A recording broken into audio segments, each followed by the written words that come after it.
Қазақ сахнасында ұзақ жылдар бойы әуезді әндермен әрі тұрақтылығымен көзге түсіп жүрген Нұрмұқасан тобы жайлы қызықты өсек ел арасында өріп жүр. Нақтырақ айтсақ, олар бөлініп топ тарап жатыр деген. Алматыдағы кештердің бірінде Мұқасан ағамыздан мән-жайды сұрап білдік. Ойырма екеуі 25 жылда бір бөлініп айтты ғой әйтеуір деп. Іштеріңізден отырған шығарсыздар, ақыры бөлінді ғой бұлар деп. Ондай ойдан аулақ болыңыздар. Әрине, біз аулақпыз, бірақ жел тұрмаса шөптің басы қимылдамайтыны анық. Оның да бір себебі бар шығар.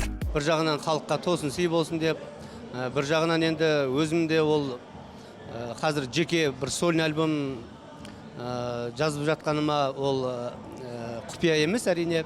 Соның бастауы деп білуге болады. 25 жыл тарихы бар топта өнер көрсеткен қос өнерпаз да жеке ешқашан ән айтпаған. Керек десеңіз, Нұрлан мырза тек екінші дауыста ән шырқап келеді. Алдағы уақытта ол да жеке әнші ретінде өзін таныстырады деседі. Оның да өз себебі бар. Кей кезде той-домалаққа барасың, достарыммен бірге болған кезде Нұрлан болмай қалады, болмаса мен болмай қалам. Сол кезде жаңағы Мұқаш, Нұрлан бір өлең айтып жіберші десе, Нұрлан жоқ қой, Мұқасан жоқ қой деп отырып қалатын кездер де бар. Сондықтан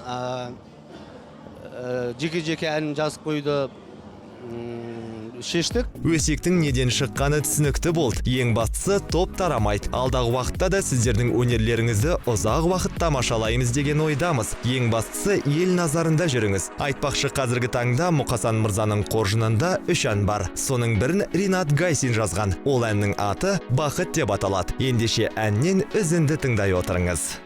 Бақыт деген шырқаған асқағаның, бақыт деген күлкісі жас баланың, бақытыңа жол салуыңды бастаған